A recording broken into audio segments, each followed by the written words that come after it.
right, let's make some noise. Clap it up. Woo, woo. Clap it up, y'all. Let's clap it up, everybody in the house.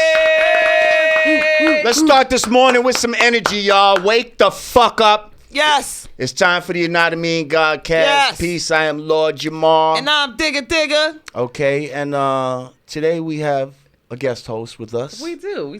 You do, rather. But okay. I'm part of the we in this movement. Okay. Yes. Introduce yourself to the Yanadameen Godcast Okay, audience. my name is Alexandra Hill. I am the best friend, bestie of the infamous, famous, beautiful, gorgeous God, Queen, Rah Digga. That's my best friend.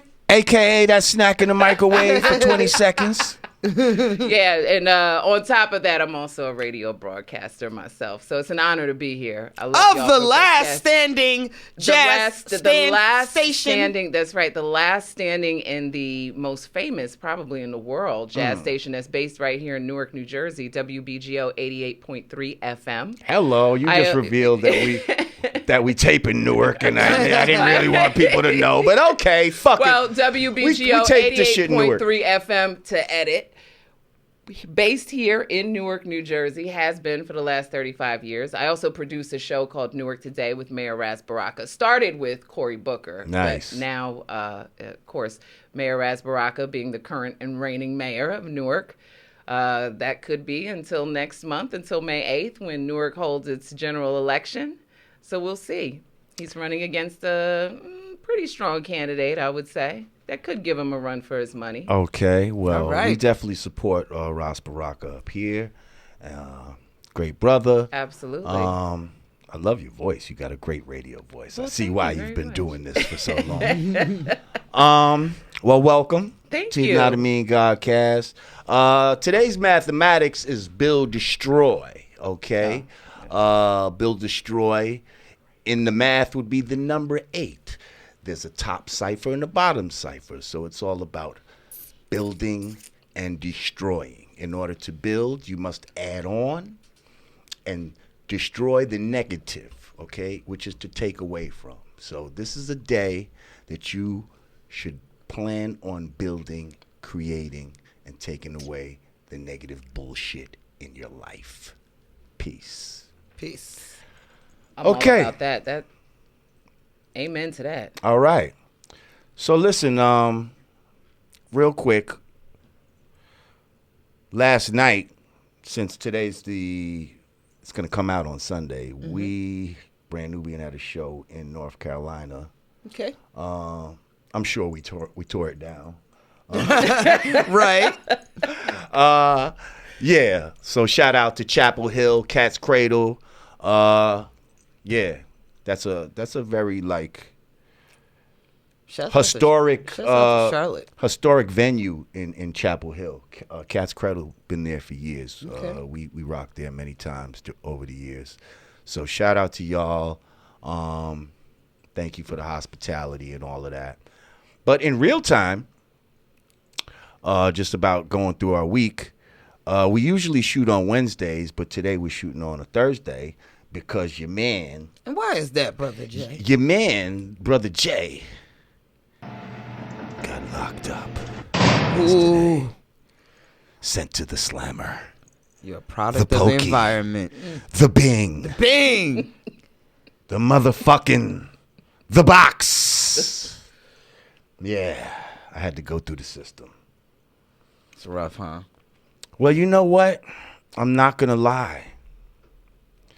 I had a real courteous experience. I almost felt like a school shooter or some shit like that. Seriously, they offered me, McDonald's. Oh, that's dope. Okay, although I don't eat McDonald's, but, No, in jail, that's like that's caviar. the type of shit that you offer, white people after they shoot up Right. a school. Right. You know what I mean? Right. So I felt almost whoa, Okay. there's some shit here. For Isn't that where they caught the you Parkland? you had an out of body experience. You didn't feel like a black man. A in jail. little bit. Okay. They were excuse me, sir. Could you put your hands behind your back? It was just I don't know. They knew you. They knew you were Jamar. From No. Nubian? Oh wow. Okay. Now, see, that's what I'm saying. Really? These were some white officers. And then when I first got down to that precinct, I I forget what the number of the precinct is or whatever. But, yo, everybody was pretty courteous. But I wasn't seeing, I'm looking for the black officers and shit. Like, where are these motherfuckers at? So they could be like, yo, that's the guard right there. Right. What are you doing? No such luck. But all these white officers, I can't front. Yeah, it's so funny how you you all treating your man like a school shooter. It's so funny when you get into some shit. I got a funny story actually, but you're always trying to find like that brother that looks like down that you could be like, ew. Come on, so I get in there, right? They take all my shit, but now here's why technology is lovely. Your man had his smartwatch on. Oh shit, check you out. And they didn't know what it was. Ooh. So now this motherfucker make phone calls, and text, and do so. I'm in the motherfucking cell making calls. I'm texting the homie Aaron Cooks. I was wondering how he got. They text me like Jamar ain't gonna be able to shoot today. I'm like, how you know? I'm letting people know what the fuck is going on. You know what I mean? It wasn't until they brought me down to the motherfucking tombs that.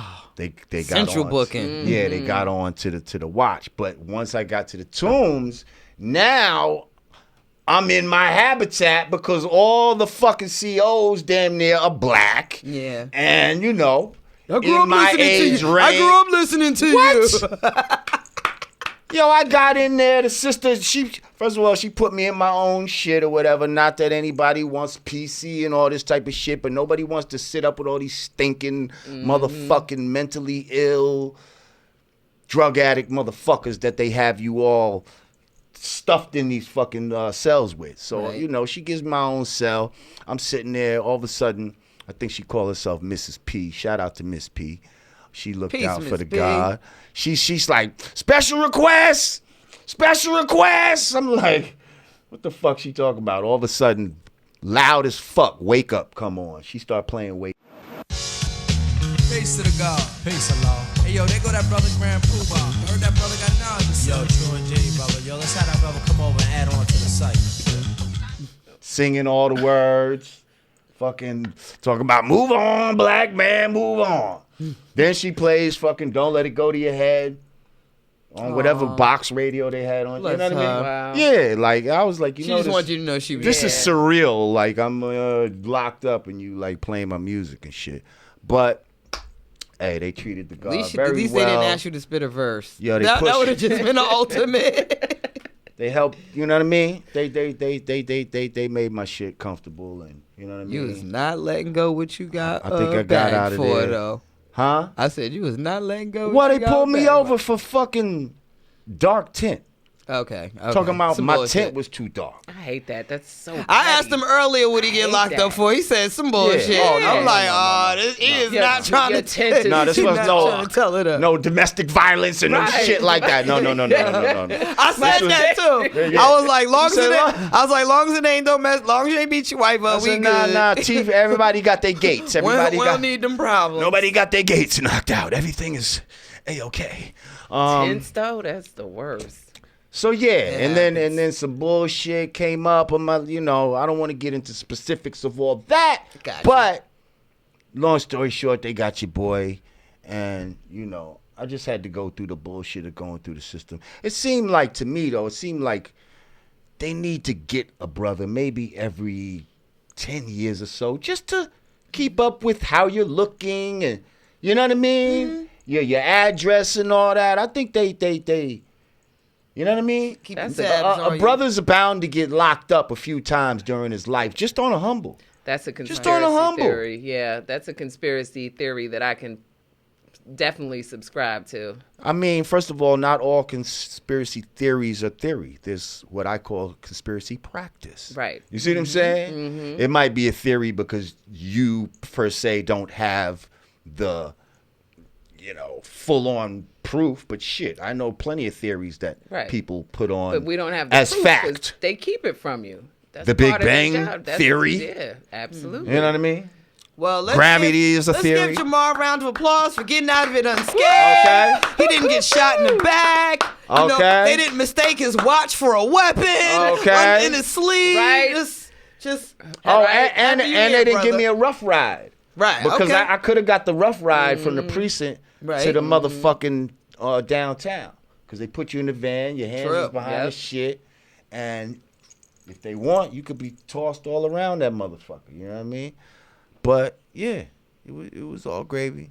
You know, Happy to have you back. We back. happy to Godcast be in back. effect. You're not gonna stop us. I was trying to get out in time to do this. No, you know what I said to I said to Halls, I was like, don't text me. I done already canceled the Glam Squad. Don't be calling me at 6:00 talking about he out. Let's go. Yo, because I got out it's like over. around 5. I was like, I'm ready. The makeup girl, shouts out to Tamara. The makeup girl is no longer available. I will see y'all niggas tomorrow. So Straight like that. So speaking of, feeling like a school shooter or just shooting and gun violence, that's a big thing right now. Yeah. Just recently, a brother in Brooklyn, a mentally ill brother, got shot in Brooklyn by the police. Crown Heights. Now, he apparently was holding a piece of metal. Yeah, I had to report actually on this story earlier today. Saheed Vaseli. Vasal. Vasal. Mm-hmm. Saheed Vasal. Yeah, he's pointing a piece of metal, and from the video or the pieces of video that I've seen, I guess they were stills from video, I should say. I mean, I'm not gonna lie, the way he was holding it did look kind of But the only gun-ish. The only thing that's disturbing me about that, because to my understanding, there were people outside, like, he's sick, like they were trying to, I know when the adrenaline of the police is pumping, they react first. Right. But there were enough people outside, like, alerting them, like, he's sick, and That's what was going on? Well, Mayor de Blasio actually gave comments on it today during a press conference. And while there are people that gave those accounts, there were also people that supposedly called in. They had the 911 calls as well as they responded to a surveillance. 911 Saying there's somebody call. with something, Somebody he's was pointing holding something. a gun What is it? around- I a think gun. it's a gun. Yeah. I'm I not think it's a sure. gun. They're not sure. So this is going to be a tough one because now the state's attorney general's office is investigating it. I guarantee. Look at that. Look at that picture right there. Yeah. What does that look like? It definitely looks like Yeah. somebody holding a gun. It And does. I mean, the way his legs are postured, and you know what I mean? But it's going to raise questions because if a man in his own community that people knew that he had multiple arrests, he had multiple run-ins with mental health services through those arrests, so people in the community knew They that knew he was sick, so I guess they knew weren't he threatened. They knew he they was knew sick. they knew that I guess Right. he wasn't threatening. Right. But then it's going to raise the questions about now it's going to be, well, how do the cops know this? How are they supposed to know that when they're faced with a situation of that magnitude, when they have to make a split-second decision right there on the spot? But then again, they should have some sort of records, especially for someone that's been arrested so many times and has had so many run-ins with the police. The police in that neighborhood, in that community, should know better.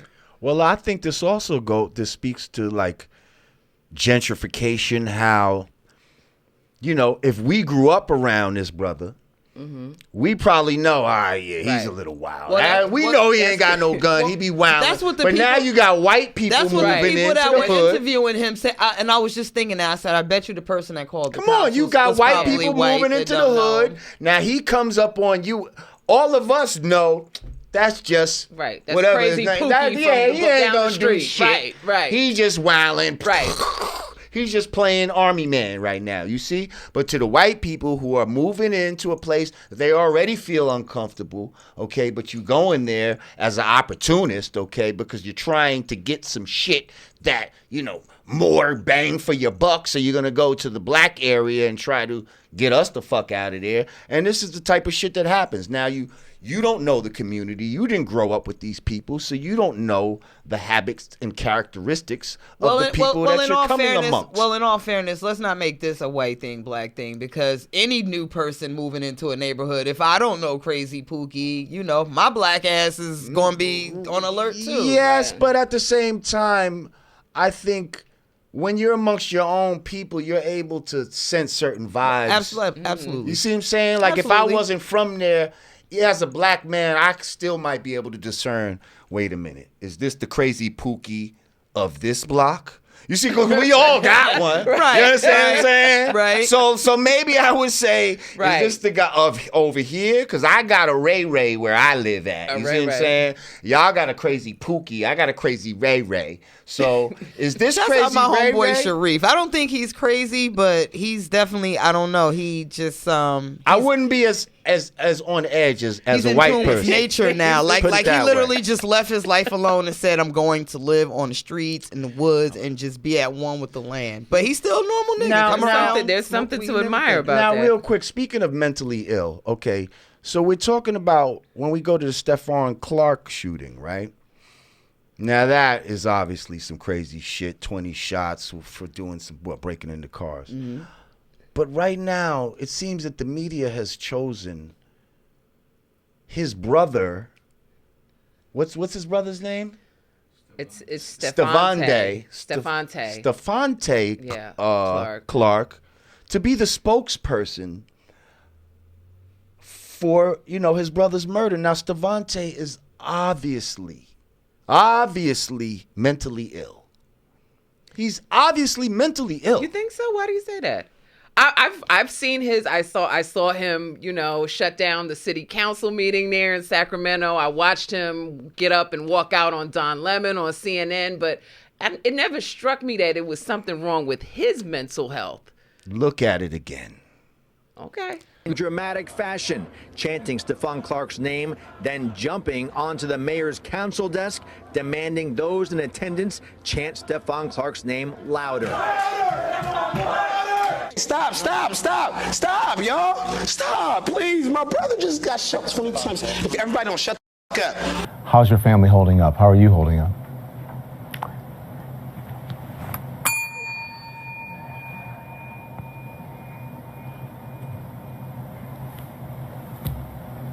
What does that mean? Next question. Okay. Maybe. Look, I saw 2 interviews and knew immediately this is a young man with mental illness who has no business being the spokesperson for this right now. But I'll tell you why they want him to be the spokesperson. That I do agree with. It didn't strike me as mental illness, but I just thought, he was grieving in a way that he wasn't prepared to deal with. Like just the, Right. like his communication. He's not the person that should be like addressing. I believe he was grieving like a mentally ill person would grieve. Now that I think about it, though, I'm telling you. I'm going back, playing it back in my mind now. I'm playing that CNN Don Lemon maybe interview we'll he play did it. back in my Maybe mind. Harold will cut in a little piece of his interview. The only person that got the message, and that was just before we came on the air, was the mayor. He has called me and he said he's going to help us build the library and the recreational center. That's 24 hours. What the media does, they wait till a loved one dies, they find out it's a tragedy, they swarm that person, they put him in grief, they ruin their lives forever. Don Lemon, say his name. So tell me about your brother, please.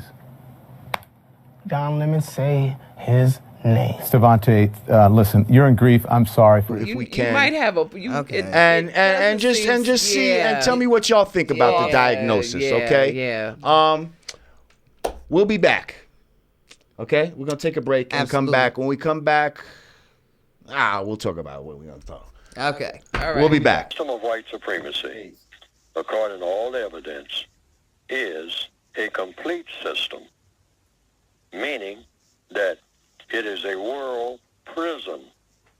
A world prison, and who are the prisoners? The prisoners is everybody on the planet who is classified as and functions as, quote, unquote, non-white. Black, brown, red, yellow, tan, beige, anybody who has color in his or her skin. That's the criteria. That's the basic criteria for racism. Now, everybody who is classified as non-white is in the prison of white supremacy. And if you can put in your mind a prison if you are an inmate of a prison, you are automatically serving the prison system. If you are a prisoner in a prison system, you are automatically, regardless of whether you want to be there or not, you are serving the purposes of the prison system if you are a prisoner in the prison system. Kindergarten. That's the way it works. It's no way to be a prisoner in a prison system without serving the prison system. So this thing of trying to find out which black person is a bigger prisoner than the other black person is folly. It's folly because it's not logical. Everything in counter-racist science, like everything in racist science, is based on logic, because logic is the only thing that's going to be successful. So that's why I'm saying it's useless to talk about which prisoner is rendering more service to the prison system. Some prisoners, just like on the slave ship, some people who were on the slave ship were taken up on deck. The sailors, the prison masters, the ship masters would come down the ladder and say, you, and you, I'm going to take the chains off of you right now, and you're going up on deck. And so you go up on deck. Now, you can refuse to go and get beaten and beaten until you finally do go, or until they just get tired of beating you because you are unconscious now and useless, so they get somebody else. But somebody's going. Why? Because you can do that when you are the master of a ship and you have cargo on the ship, slaves that have no place to go, wouldn't know how to go if they could get off the ship, and even if they took over the ship, wouldn't know how to run it. So what do? Just like all black people do, just like I do every day. Do what the slave master tells me to do. That goes you to show the awesome power of the system of white supremacy. Sometimes some of us, by looking at the other slaves on the ship, get the idea that we're not on the slave ship too, and that we're slaves, equal slaves. Now, sometimes we get the impression that we're not, because I still give that slave ship analogy, making it the prison analogy, because it's the same thing. Prison, slaves, prison, same thing. All right. So one slave says to the other, you know, you got the incorrect attitude.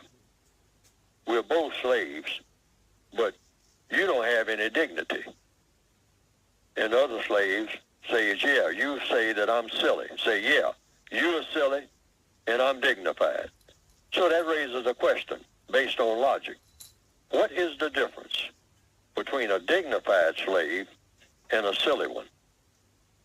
And the answer is, one is dignified and one is silly. And that's the only difference.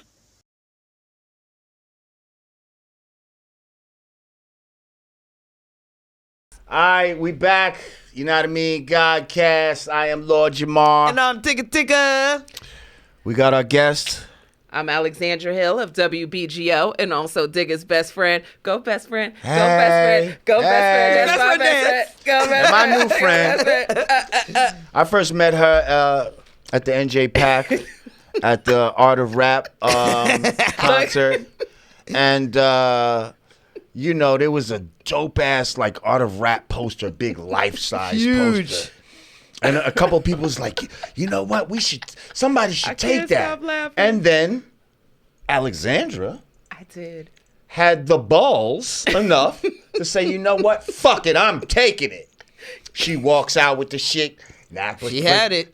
She had it. She's out the door. Out the door. Giggling, but see, now she's too happy now. Now she's showing. She She started showing off. Look, everybody. We were halfway through the parking Look what lot. I got, EPMD. We were almost to the Look what I car. got. Component already. Right, Look, everybody. Lord Jamar. Look what I got. Yo, All of a Eric- sudden- I think Eric Sermon was right behind us, wasn't he? All of a sudden, a cold white hand just reached out.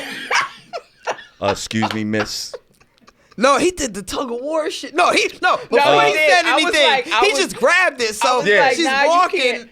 and then mid-step, you can't. just stop. Now. And then he's like, Yeah. See, and I was like, damn. See, Yeah. you got it. You was just a little too loud. Yeah, I was a little on too the happy. exit. Like, Let yeah. me tell you something, though. We was lit on the inside. It's We like, had come a on, good- guys, Let we me got tell the you something. gold. Let me tell you something. That Art of Rap show was so lit. I don't even remember us leaving. But I do remember that incident where I was almost there, y'all. Y'all almost had it. She almost had it. That was a pretty dope night. Well, shout out shut out. to all the What best friends and do. shout- and all the paraphernalia thieves. And shout out to that around the corny world. white guy that had to shut it all down. I mean, what were they gonna do with that? That's what I'm poster? saying. You act like you bought the The motherfucker. show's like, over, bro. Let it go. Let it go. You know, we could have had that joint right in here, right there. Yeah. So this past week, we lost a true revolutionary. And most of the time when we think of revolutionaries, we think of men. Okay? But this was a female revolutionary. Rest in peace, Winnie Mandela. Rest in peace. Rest in peace. You know, if you ask me, Winnie was more gangster than motherfucking, what's his name? Nelson. Oh, yeah. I mean, Nelson did all that time, but while he was doing that time, Winnie was out Yeah. Oh yeah. doing shit, thugging it out. Yeah, she had to deal with the real shit. Yeah, she ready to pick up guns. She was ready to do whatever the fuck she had to do, and they try to kick dirt on her name, talk about she had an affair and all this. So what? So what? What does that take away from her works? You know what I mean? How many men have affairs on their women and all that type of shit and still go down as fucking, great heroes I was and all so that type sad of when shit? they got divorced. They got divorced like immediately. I mean, because he got out and she realized this was not the same man that Right. went in. That's right. That although it seemed like he held out, they broke him. Yeah. He was broken. He didn't have that same revolutionary spirit that she thought, you know what I mean, that she kept for the whole time. Right. I mean, she was ready to fucking, you know what I mean, go to the death for this shit. And this one, maybe we can, let's just, Like, she's hold like, up, baby. "Fuck I'm about to that." be president. If we make political, Maybe we all can get along. Like, nah, bro. She's like, nigga, Nah, bro. we already, before you went in, we already knew, we discussed this. We said that it can't be. And when you get out, we going to keep it moving. Now you telling me some other shit? Fuck that. I'm out. They went through some extremely strenuous circumstances, though. Brother was tortured every day when he was in that South African jail. I mean, that was just, they dealt with For decades. apartheid for decades. This ain't Quanta Kanisha from down the block holding it down because a man got locked up with a joint. This is real life circumstances that they were dealing with that's historically going to go down in our children's history books. Like, these were people that lived it. For real, for real. Yeah, well, a lot of people talk about, their convictions and all of that type of shit, but really,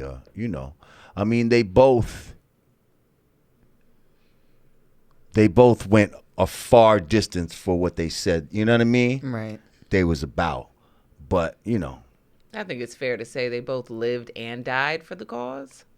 Absolutely. yeah, I guess just in Yeah. different ways, Right. Yeah, and absolutely. listen, you can't judge nobody till you walk in their shoes. I mean, That's if right. you locked up for 30 fucking years, maybe your fucking mind will Like change. he probably thinking too. like, I don't want no. Yeah, I don't want no no smoke. None. No smoke. None. Niggas don't want it.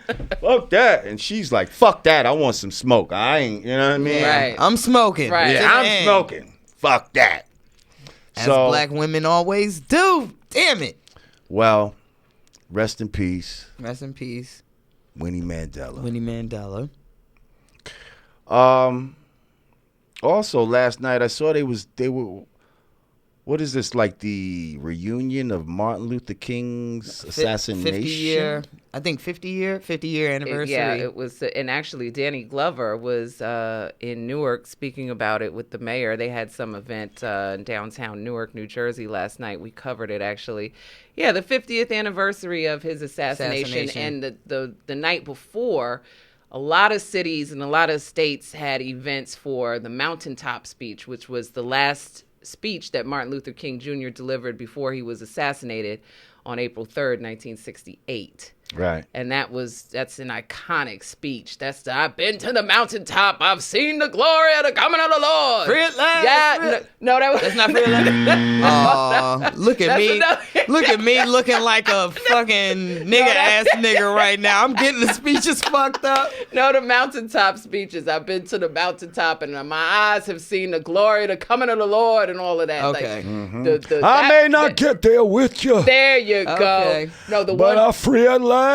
I love you. Oh no, that's the other free at last. Everybody goes to the free at last. Everybody goes to the free at last. But no.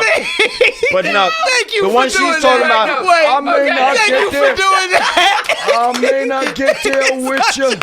Shouts out to being free at last. But god damn it. It's not just me. That's right. But god damn it, y'all motherfuckers gonna get there without me. I feel right. vindicated now. Oh yeah, it's easy. Let me tell Because you just something. want to go Wait, into free anything. it almost sound like anything Martin. No, they Anything Martin say, you kind of want to end it with free at last. Right. Can I get a quarter pounder with cheese? Free at last. Free at last.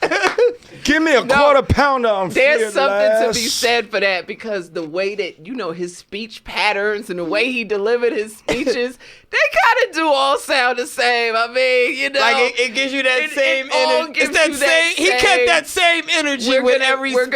We're gonna get murdered on Twitter for this. A But day I drank a cup of coffee. Hashtag free at last. Yo, wait. We gotta call bought this some episode coffee. free at last. And I felt free Hashtag at last. Free at last. Jamar just got on the crying over here. No, but hold up. Okay, now in the conscious community, Okay, right? let's In get the back, conscious let's get back. community, right? Oh my god. In the conscious community, the question is, Jesse, where was your motherfucking tie? Where was your tie, Jesse? You know why Jesse ain't have a tie? See, people are claiming that people like Jesse Jackson and some of the people around Malcolm allegedly set him up. Yes. Not Martin. Martin, Right. pardon me, yes. Yeah, people around Martin knew he was going to be assassinated, was part of it, and yeah. Get the guy with the tie, like it just so. On I'm not. I ain't wearing no fucking tie. And Dr. King said, Jesse, we're going to dinner. You don't have a shirt and tie. I said, Doc, you don't need a tie. A prerequisite eating is to have an appetite, not a tie. He said, boy, you're crazy. Now, of course, all of this is allegedly for whatever purposes, so we don't get in trouble. But yeah, Jesse, where's the motherfucking tie at? You know what I mean? Because people were saying that Jesse purposely, you know what I mean, didn't have the tie on because something about the tie, you know what I mean, was a signal. And Jesse's still running around here. But now Jesse wears ties. Right. Oh, now if Jesse niggas rocking got the tie dashikis, but now Jesse wears a tie. Jesse got the tie. But the day everybody had the ties on, Right. Jesse had the dashiki. Jesse had the tie. Wear the motherfucking tie, Jesse. Wear the motherfucking tie. Where's the tie, Jesse? Mr. Jackson, if you're nasty. And nigga, the weight came off him too because he said, "Okay, the shooter has good aim." Because Jesse was scared, like he knew. And when it was done, he said, "Free at last, free at last." Hashtag free. How you feeling after? Thank God Almighty I didn't wear that tie. After a night of spent in jail, how you feeling? Free at last, free at last. Peace to the gods and earths. I'm free at last. Okay. How much time we got, Alex? Hey. 7 minutes. Somebody say, hey, Auntie Rouse. Let's get into some of these comments. All right, yeah. So listen, this week, IG is very unreliable. Their fucking IG live shit. So we're experimenting with YouTube Live. That's right. What up, y'all? Shout out to my people on YouTube Live. Hey. We got a gang of people just in the comments shouting us out. Word. Wait, how do you see the people's name? Oh, can you even? Oh, okay, there they go. Yeah, it pops up. Tyrango, Rally Savvy, Lachelle. We love y'all too. Today's math. Well, see, we're going by the day that it comes out. So this is going to come out on Sunday. So today's math would be Build Destroy. Well, actually, hang on. This show, I could kind of start planning for this would actually be the Knowledge as Cypher Day, all being born to knowledge. Okay. Because this would be the second show. Real quick, I want to shout out Jersey Cat, JURZEECAT Entertainment, Inc. and Apparel for this beautiful ensemble here, the black and pink hoodie. Okay. So check them out. Support black business. That's what we do. Are y'all black? I'm not sure. I'm just assuming y'all black because y'all sent me like a hoodie and shit. But And listen, we got that. support independent business. We got the Yanadameen Godcast gear coming. Oh yeah. And shout out to my people at hoodg.com. Now I put a little post up on IG of some of the garments with some of the prices, and some of these motherfuckers is acting like they cheap as a motherfucker. Like, oh, but y'all gonna spend y'all gonna spend hundreds and thousands of dollars for Yeezys. You gonna get Gucci belts and all this other bullshit. Right. Okay. But you're not gonna spend with your brother and sister on something that's not only quality but also helps to fund this show. Somebody said they better it tastes like peaches. Pineapples. Wait, baby. what tastes like peaches? I just caught a comment in the thing that said they better taste like peaches. I said pineapples. Oh shit! Pineapples. Holla. Now, listen, I'm not even gonna wait. So yeah, because there's a thing about pineapples. But anyway, I heard that make thing things taste better. Shouts out to Hood G Apparel. We got the Yanadameen. Yeah, stuff. I just want to say. We doing this every week. I just want to say you you get what you pay for. That's right. Like if you want some cheap shit that's gonna fucking shrink in the wash and pull a string and the whole damn and it's thing gonna unravels unravel. on you. Fine, go ahead and get some bullshit, but that's not what I'm offering to you. And if you want some shit that fucking everybody can just have access to, that any old person can get, be my guest and go fuck with some shit like that. We have all different kinds of things. Maybe you want to get something cheaper, a hat, a Scully or a t-shirt or something if you don't want to get the jacket and all that.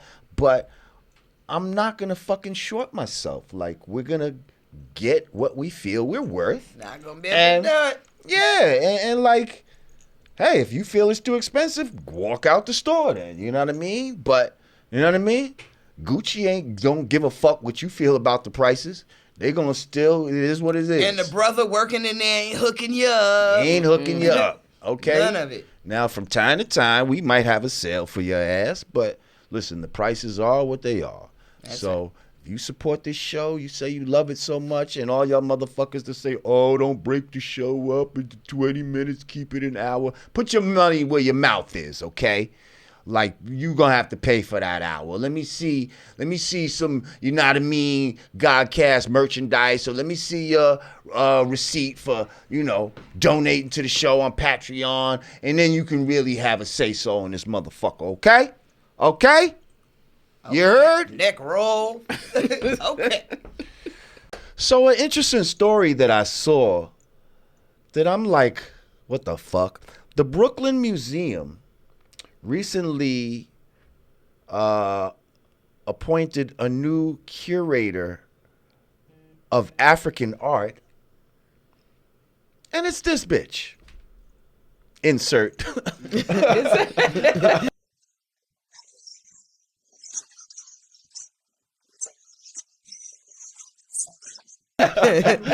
Insert picture of the white bitch with the long nose. Yeah. Kristen Windmuller Luna, curator and historian of African arts and architecture, was made the Sillis Family Consulting Curator of African Art. I mean, that's like, The white Black Janice, studies teacher. that's like Janice Leibowitz becoming the curator of the Hip Hop Museum. I mean, what's this all about? First of all, what is a curator? Let's ask ourselves that. Do you know what a curator is? What is a curator's job? A curator's job, from my understanding and from the arts organizations that I've been exposed to and worked with, their job is to basically select the artists and choose which displays go where and when. And they're basically in charge of, when you walk into a museum and you see what pieces are on the wall and what sculptures are around you and why and what the exhibit is about, they're in charge of selecting. So they're basically in charge of what you see when you walk into a museum. They are putting together the narrative, the story of. Right, because there's usually there's usually like a story. Talk to me. Hang on. They're putting together the narrative and the story. Continue. So they are curating the narrative of what it is, you're learning based on these particular pieces and these works. So it is interesting that they chose a white person. Now, when they populate this space and they are manipulating this story, right? What is their criteria, do you think, for what gets in or doesn't? Like, can anything be considered African art? If I carve my name on this desk, can I present it to this woman and say, put this in the Brooklyn Museum, this is African art? And would she do it? You see, like, who are the creators? Who decides what goes into a museum or a culture or any fucking thing? In a book, on TV, who are the curators? And what I'm saying is, so this is her I've been a right? fucking curator of hip hop for a long fucking time. Right on. And these bastards had the audacity to ask me, who the fuck do I think I am? What gives me my credentials? Well, my credentials come from blood, sweat, and tears, from truly living and breathing this hip-hop shit from almost its inception. Right. Now you got some Johnny-come-lately motherfuckers who think they know-it-alls about hip-hop, and she learned it in the classroom. They're going to push people like me to the side and say, no, I'm the curator. I'm going to tell you what is hip-hop, what hip-hop stands for, what it should be about. Like, really? And this is just, to me, this is symbolic of that. Mm-hmm. You see? Because they have no problem with, giving us their interpretation of what it is they think we do. Right. of who they think we are. This woman can never tell and narrate my story. Right. I wish they would have actually chosen an African artist or someone actually from Africa that that's lived through it and does that. But the thing about these museums and these cultural institutions is that they rely on money, grant money from different organizations, and they have board members that make these fucked up ass decisions because they hold the purse strings. Just like the record companies, just like the radio stations, just like the television stations, you see, it all comes back to money. It's all the same story. When you want to trace the roots of any sort of art form being destroyed, it's always going to trace back to some sort of corporate entity that moving in, and not giving a fuck about the true tenets of what's going on, and saying, pushing, how could I fucking pushing the grassroots this quarter till the eagle scream, and how can I make a buck off of it? Yep. Because I guarantee you there's a board of at least 10 to 12 people that approve this decision. At least. And of those 10 to 12 people, probably 10 to 12 is white. How about that? Or 11 of 12. You see what I'm saying? Maybe we got one white motherfucker on the board of the Brooklyn Museum. And what's crazy is I know geographically where the Brooklyn Museum is, really, and that's not even necessarily a white area. Is it in the middle of the hood somewhere? Yeah, my son's mother used to live right across the street from there. Brooklyn is very. You got more Jamaicans and shit that live right around there than some white people. But yeah, of course, white people love hanging out by the botanical gardens and in front of the Brooklyn Museum, and Yeah, they taking took over all Dumbo. these new Brooklynites. Like they took over Dumbo. Yeah, they want to, take advantage of all the nice things that Brooklyn has to offer. They just don't want niggas involved, and this is almost symbolic of that. I tell you motherfucking white people got some motherfucking nerve. But we would still like you to donate to the Godcast. Oh, absolutely. Because we're curating our own shit. But we still need your support for the Godcast. If you send a check over here, Rah Digga will not be turning it down, okay? Well, because that's how, I think that's how you can best serve over here, though. Because you're not going to come over here and run curate shit. it. Hell no. No.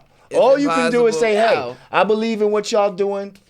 Here's some Right. piece off. And you curate your shit. Give us our reparations. Y'all know best what's best for you.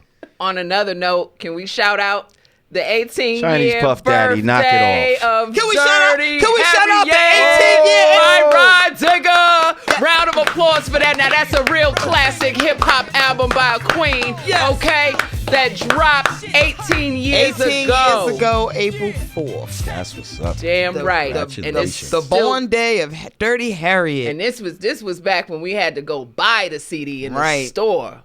We didn't have iTunes or IG or any of the shit that starts with I that you can download shit on. We had to Listen. go to the store and purchase it. We're going to take a break, maybe cut a little bit of cake in celebration. That's right. Okay. And then we'll be back with the last segment of Yanadameen Godcast. Peace. It's the absence of all confusion. United we stand, divided we fall. Two fingers together is the real peace sign, y'all. Brand Nubian peace gear. Hoodies. T-shirts. Snapbacks. Available at hoodcheat.com. Get yours today. All right, welcome back Yes. to the Yanadameen Godcast. I am Lord Jamar. And now I'm Digga, a.k.a. Dirty Harriet, a.k.a. Angela Davis. We have a guest host with us. What's up, y'all? Peace. This is Alex, a.k.a. Rah Digga's bestie. Catch me on IG at FOXXYALX number 1. Okay. I got my intro together. There you during go. the There break. you go. I got my intro together during the break, y'all. You know. I think you misspelled Alex though. I did. ALEX. It was so good. It was so I thought I had it. All right. Until I misspelled my FOXXYALEX, the number 1. Right on. There you There go. you go. There you go. Shout out to all our people on YouTube Live that's been rocking with us for about an hour. Yeah, I had a whole conversation with them. Y'all was gone. We done discussed. We was eating chicken. Okay. Oh yeah. Say word. There's chicken. Oops. My niggas went and had food. Yeah, there's chicken. I'm in here rice. thirsty as fuck. Oh, we had entertaining the people, and y'all was out there eating chicken. I had a glass of wine. I took a quick drumstick real quick. Our bad. We thought you knew. See how black people do? We thought you knew. See how black people do? Now, if I was working with white people, hey, Rod, come on. Come eat with us. Come on, Rod. What, are you kidding? Are you hungry? Let me fix you a plate. You're eating, I'm buying. Come on. Let's go have a round. Let's go have a round of shots. Like, that's fucking awesome. Black people, they just coming back. Come on. Because everything's awesome with white Greasy people. mouth Right? and shit. Like, it's fucking awesome. Oh, you ain't know he's in there eating? We had some chicken. It was awesome. Awesome. Hate you. Fucking awesome. The yellow rice was fucking awesome, dude. Fucking awesome. That's all right. The wine was fucking awesome. So before we left, we were talking about it is the how many years did you say for Dirty Harriet? 18 years. 18 years. Fuck it. Let's talk about me right now. I'm saying. Hello. Fuck all the mother hoes. That's right. Fuck all the mother hoes. I told you how I came and I bought Dirty. Now, me and Digga have been friends for 20 plus years. Like, our kids went to preschool together, but I still went out and bought that album at Tower Records. Our kids are somewhere right now smoking a blunt together. Now, as somebody, about where's mom and mom? Now, as somebody who's probably gonna maybe have a reunion of maybe like 28 years of releasing music. You know, I remember when I had like 18 years. He trying to stun on me. I remember when I had an 18-year anniversary. Yeah. He trying to stun on me. That was no. It's a beautiful thing. Listen, you know I'm playing, but I'm. Come on. I know. Like I know you. It old. is a I know fucking. You way older than me. I know. Right. I know. That's right. She made that album when she was 5. Shots fired. Exactly. She made that album when she was 5. Right. That's going to be the title. Shots fired. The tender age of 50. Motherfuckers these days are lucky to be around for 18 months. Let's talk about it. Oh. That's why y'all best friends. That is scary. I know. We talking alike. Motherfuckers is lucky to be around for 18 months, let alone 18 years, Rah Digga. Yo, man. Like, and to still be touring, making money from hip hop, to still have respect in the game. It's like. Shouts out to everybody that contributed to that project. I had production from Who does that? Beat Miners, Rock Wilder, Shock from fuck, this is the damn their crew. What's Swiss Beats crew, y'all, real quick? Rough Riders. Oh. I'm like, what's the crew? We looking at you like, Like when you have a brain fart or some shit. I like just that. had I'm getting old. Okay, I'm almost getting your age. I had a brain fart. No, but shouts out to Pete Rock and Primo. Yo, Dirty Harriet was supposed to be all Pete Rock and Primo. When I originally went into That was your plan? That was my plan, to have all side A Primo and all side B Pete Rock. And So I started out before they getting the budget together. I'm rocking with the day one Knots. We get like 6-7 songs in, and I guess Sylvia. That's when Sylvia made the call to Bus. Like, okay, we spending a lot of money on this one ass nigga. Who the fuck is this? Where's the single? Hashtag nigga ass nigga. But you know what? I don't know, but that's the Showdown, that's the Outsidaz track, the Last Word, that's a lot of them bops, straight spitting, like that was the beginning of Dirty Harriet. So then, I didn't get to peak rockin' Primo till, like, matter of fact, Primo track I did maybe like the week of my album getting mastered. That was like the very last track that I recorded. And let me ask you something real quick. Out of the Flipmode members, how many other than Busta actually put out an album? Rampage put out an album before I got there. Didn't Rampage just have his own album as Rampage? That was before Flipmode. Yeah, that was the Wild for the Night and stuff. When I got down with Flipmode, Rampage's album was out. Busta. But was it under Flipmode? Was he? You see what I'm saying? Or was that? Because I remember Rampage being his own artist at one point. I believe Flipmode Entertainment was always a thing. Okay. And Rampage was signed to Busta, but Flipmode Squad didn't exist at that point. Didn't exist until matter of fact, I and Baby Sham kind of signed on. Like, we met each other the same day at the studio, so that's how the Squad started formulating. But I think it really, So Rampage had an album. Busta was working on When Disaster Strikes. Mm-hmm. Then we ended up doing that Crew song, We Could Take It Outside. Mm-hmm. And Lord Have Mercy. Lord Have Mercy was like, I think Lord... He had an album? No, he didn't have an album, but he was like Busta's second in command. Even though Rampage was there, I think Busta was looking at Lord as like the head lyricist in charge, like as far as like a crew goes, because he was supposed to come out before me. Who had albums from Flipmode is my question. Rah Digga.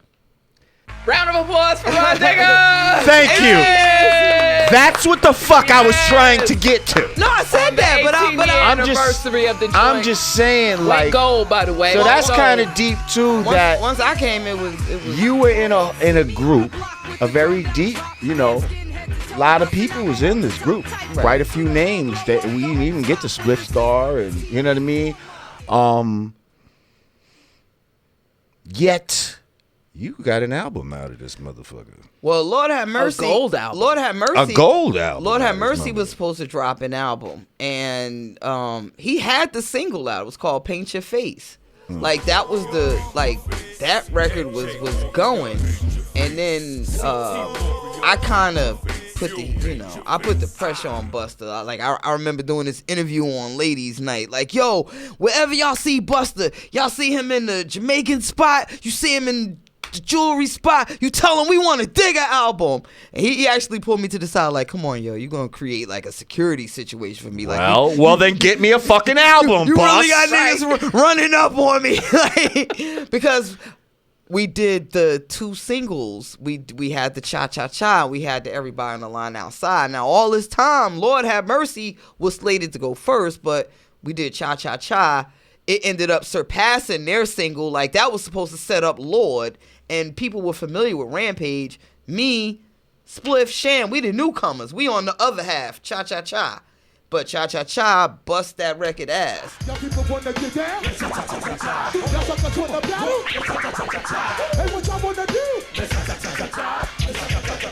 and gentlemen, Digga, first name Rashida, sweetest person, had no idea. Just like that, honey flip 3 times. When niggas and dimes, stacking rounds like Eon. Situation. Round the way with my women, looking spiffy with the Fendi type linen. And then the Digga, birth name Rashia, bust everybody ass. Mm-hmm. So then it was just like, Digga. Yo, that's dope though. Like y'all motherfuckers gotta really take note to that. You see what I'm saying? Like, and you gotta feel pretty special that you were able to pull that shit off. Because I know a lot of people was waiting in the wings thinking they shit was gonna come out and it never did.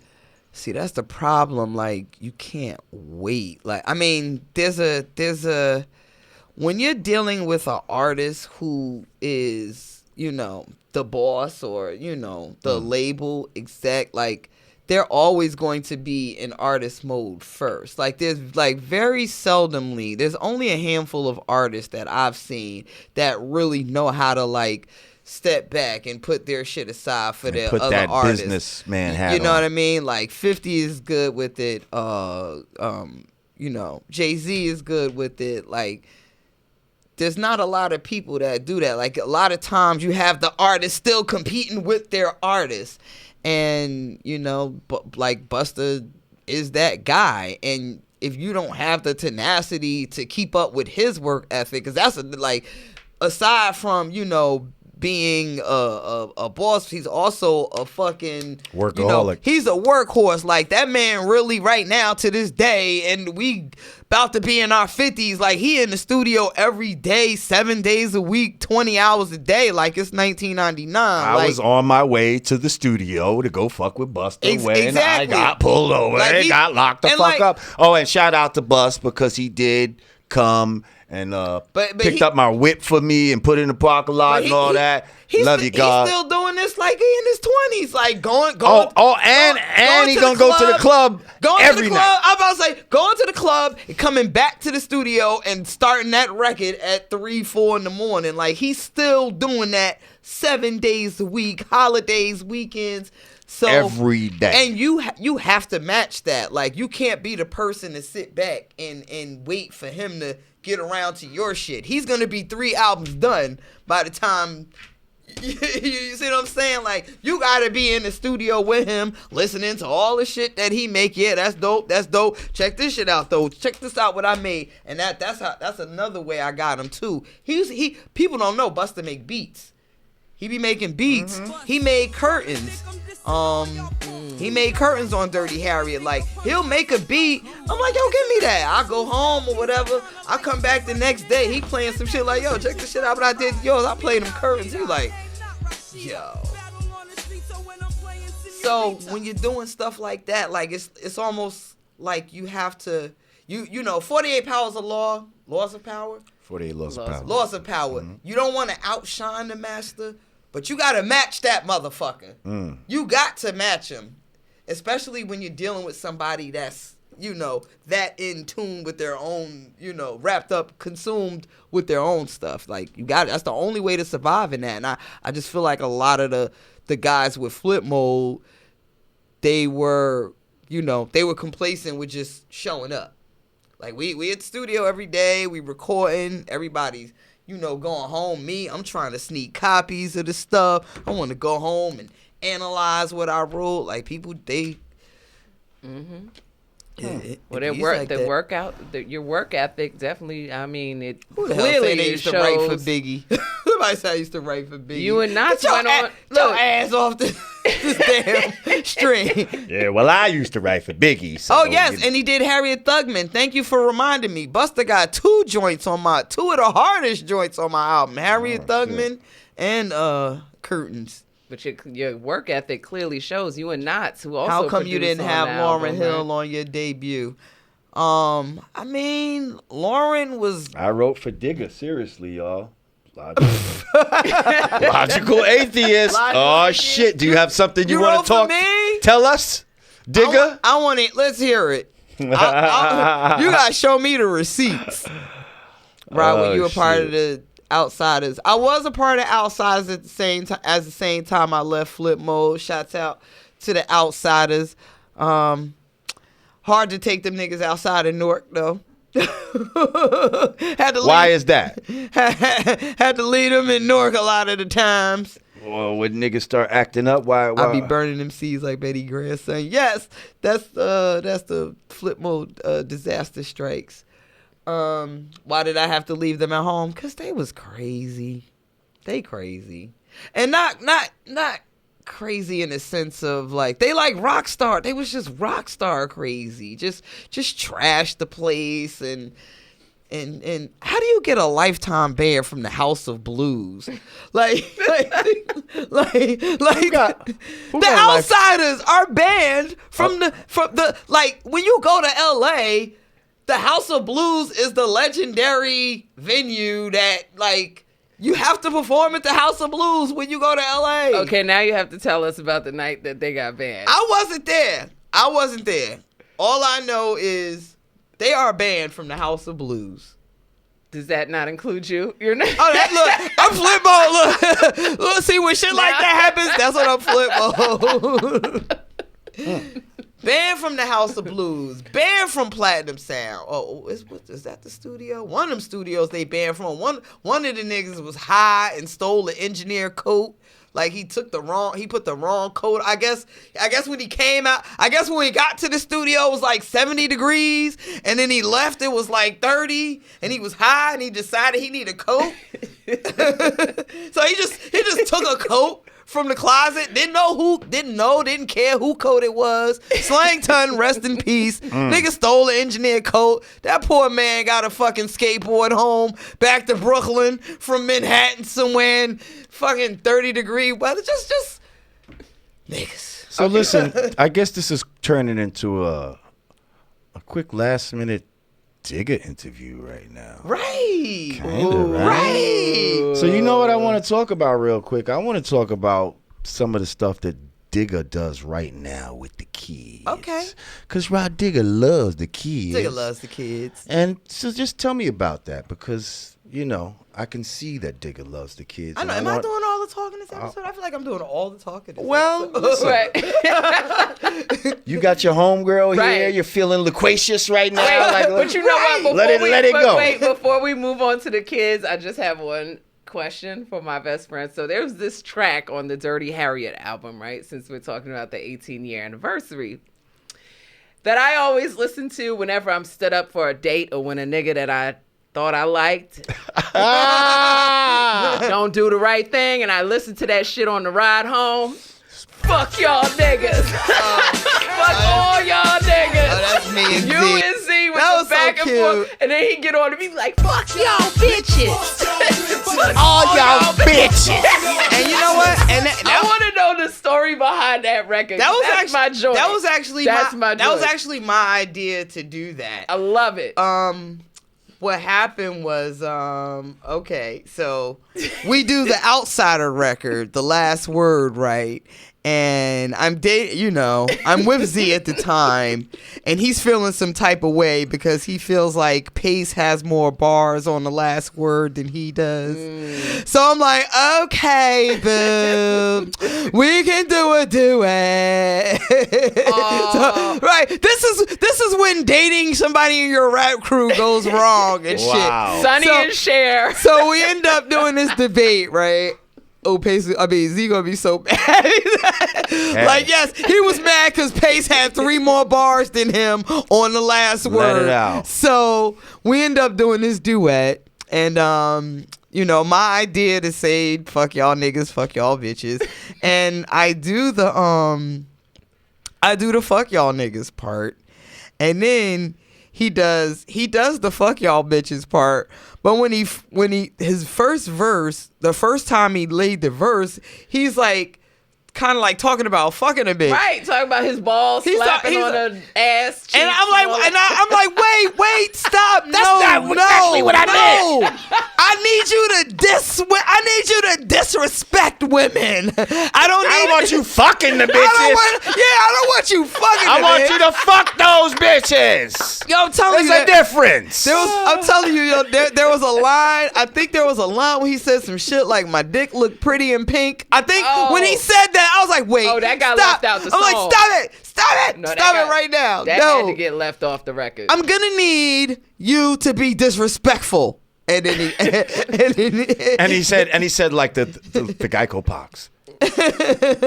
What do you think it is I'm doing? Anyway. You know what the little nigga said? He said, do you have anything to declare? He said, what do you think I'm doing? You know the fucking Geico box, that commercial? Come on. Yes, I do. Go ahead, anyway. I do.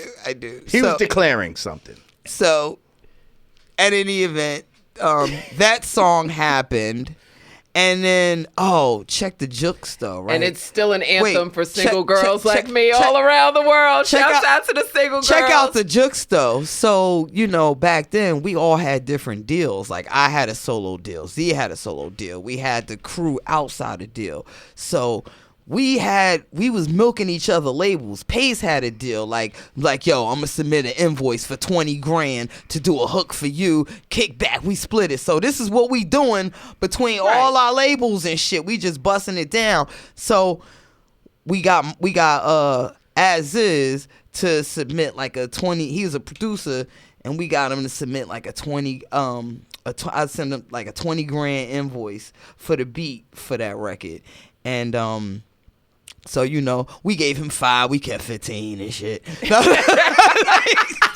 No, wait. All right. Wait, them numbers might be. Psych, I'm just kidding. Like, what? Now you go to the Psych, sap, soup thing. You're gonna be like, wait a minute. Is that what really happened? Sylvia Roll watching this right now, like, oh, word. Someone get more. Everybody used to do that. You think you invented that kickback shit? No, but this is the bullshit. Every friend, if you had a friend who had a deal, that's what motherfuckers do. No, but that's how people became friends. Actually, some people. But this the bullshit from doing kickbacks with each other. So it came back that that he sampled some shit, and the label didn't want to clear it because of the sample, and these jerky boys went and put it on that outside of album Nightlife EP before my album came out. So not only is this sample not clear, but then y'all took the record and used it before us after Elektra had paid y'all. So now I got Sylvia Rome looking at me like, under no circumstances are you ever to record with them niggas again. So, just a little just a little sidebar, like a lot, but that's what I mean by, that's my way of saying, like, you can't take niggas out of Newark. But I say all that to say, like, there was just a lot of things that they were doing that was, making it difficult for me to rock. Like, now I got my label telling me that, you can't record with them cats. So, it's like different little situations happen that made my involvement with the Outsidaz complex as fuck.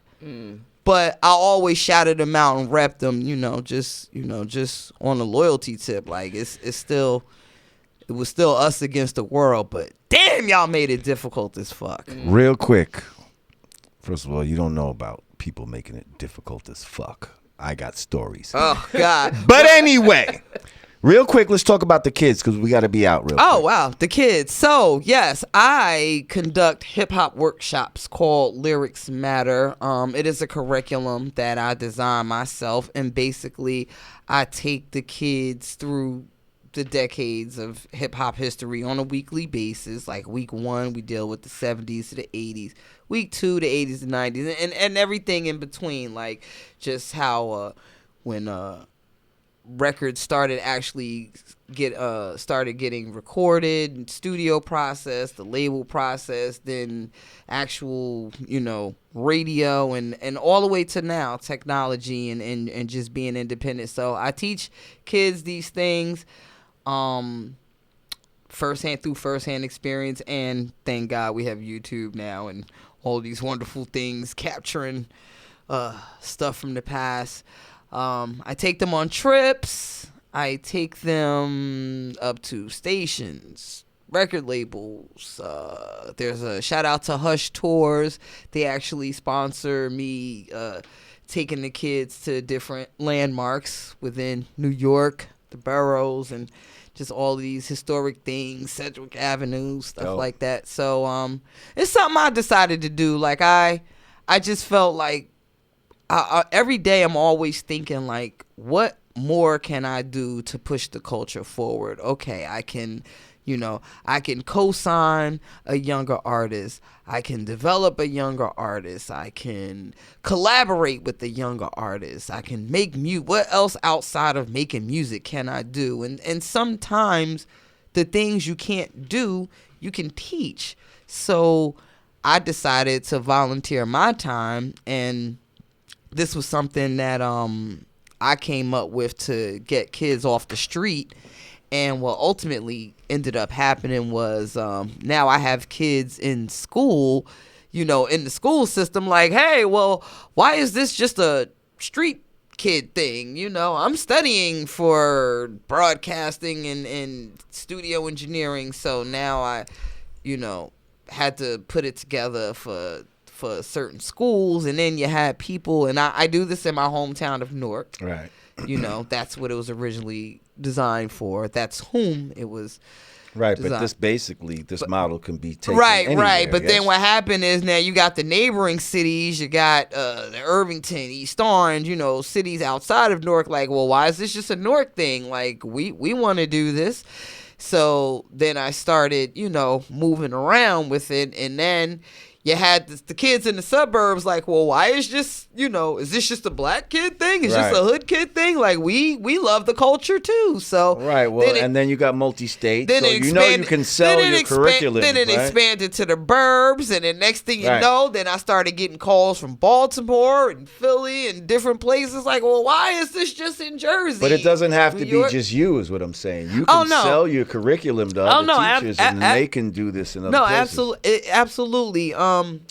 I do it once a season. I haven't done one for the past few seasons because I've been touring a lot. Now I'm like old school legend, so I can get that salt and pepper money. Okay. Now. I get that Nugget Fresh Lick Rick Okay, money. that best of money. That classic money. Okay. Show money. So I haven't done one in a while. I am like vetting people out to do it in my absence, but it's not like me doing it. Like there's this small part of me that wants to keep it niche and boutiquey like that, because it's one thing when Professor such and such who teaches hip hop culture at Harvard is teaching it, but it's another thing when Rah Digga is teaching it. It's another thing when Lord Jamar is teaching it. So hit up Rah Digga. Yes. If you want Lyrics Matter LLC. Lyrics Matter to your school, to your neighborhood, to your city. Real quick before we go, I want to shout out LL Cool J launched a new station on Sirius Radio called Rock the Bells Radio, which is taking place Channel 43 on Sirius. Takes place of Backspin. And when I tell you that this fucking station is the shit, like Backspin was cool, it was aight. Yeah. It took over Backspin? Yes. To me, they played way more Beastie Boys than anybody ever fucking played when the shit was really out. You understand what I'm saying? This motherfucker LL now has curated some shit. Okay. Where he's playing some gems, he's playing some obscure shit. I listened to it the first day. I listened to it for the whole day. The first day, I didn't hear I didn't hear not one female song. Oh no!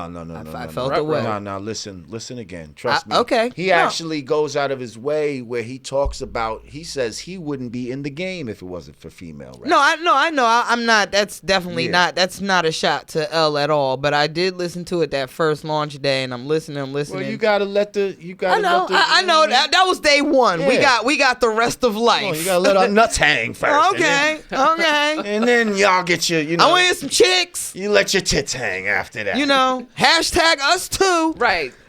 But so shout out to him for that. Real quick, you said a book earlier, and I'm gonna go ahead and use this as the book recommendation of the week. You brought up the 48 Laws of Power. Right on. I'm gonna go ahead and say that can be our book recommendation for this week. Now, some people use that book and can become like a megalomaniac. I'm saying use the positive shit in this book, and also use it to understand how certain other people might think. But I'm not the type of person that's necessarily subscribes to like living my life by the 48 Laws of Power as my blueprint, as some people do. I think that can be dangerous, but it is a good book, and I will recommend it. That being said, I think we're at the end of the show. Right on. This was another fucking great one. Hats off and thank you. We didn't Alex. do IG. Thank we didn't. you. Oh, we Thank had. you. We Thank did. you. had a We messenger did guest. YouTube live. Yeah, we did did. YouTube. We did YouTube. Yeah, y'all live. got a nice little session with us. We got all type And we're of gonna be able camera to use combo. this. Okay. You see what I'm saying? We're gonna be able to IG use will this get it footage. later. There's an art to IG. You know, we talked about the 48 laws of power, the 48 laws of IG. Okay, It's and an then- art to posting on IG. Well, as far as I'm talking about, when Prince you Emil try to do Hawking the from live, Zamunda when you try to stream wants live to put a on hickey IG, on my forehead. Yeah, it gives you the wonky. it's just weird. Yeah, It'll cut it's off. wonky, It's yup. not. It's just not. The connection ain't strong. Yeah, they got to get that shit together. Somebody wants to put a hickey on my forehead. Wow. I'm just reading. I'm just catching comments now. Of all the places in all the land. You got a lot of love. Your DMs there must be a lot of creeping in Rah Digga's DMs. Man, my DMs want to know how much I charge for a verse. Can they get a drop? Man. Nobody. No, for real. No, for real. No. Yo, I saw somebody say those fingernails can grab them like a steering wheel or something. They just said that a little while ago. Yo, nobody. I've heard. No, I saw one time at a performance where they had the Twitter feed. Oh God! Shut up! Are you gonna? Go ahead. Go ahead. Can you please have Rah Digga smack me with a butt cheek? And it scrolled. It was like on the wall, on like the screen a big as ass she was wall. performing. I'm rapping and shit. Okay. I'm doing the song and like, see how the comments are scrolling right now? Like the comments are scrolling on the wall of the venue. I bet and you- you just see this big ass smacking with a butt cheek. It's called the I bet wall. you- As I'm doing tight, like. I bet you that same dude is in your DMs right now. Shout out to him. Hey, dude. He's like, I'm still game. I'm still game for that. No, A sweaty one, a sweaty butt. There is one guy that be in my comments though, not the DMs. He just be in the he be on the IG comments. He be on the Facebook comments. I'm like, oh God, You're a little stalker, you're aren't you? scaring me. Stop talking to me like that. Well, listen. I want to thank y'all for joining us again for another week.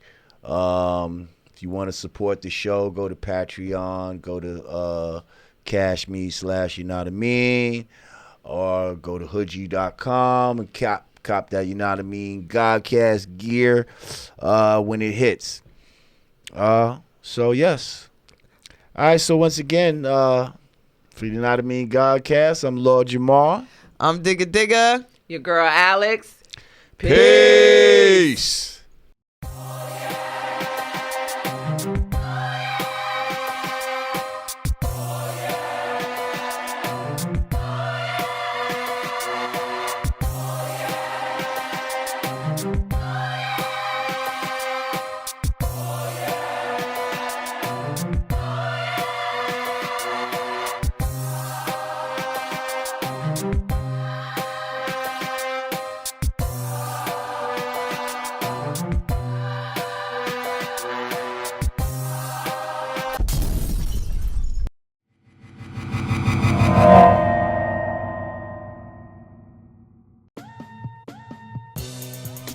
Peace.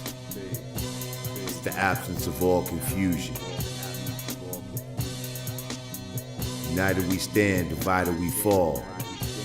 Two fingers together is the real peace sign, y'all. Brand Nubian peace gear. Hoodies. T-shirts. Snapbacks. Available at hoodg.com. Get yours today.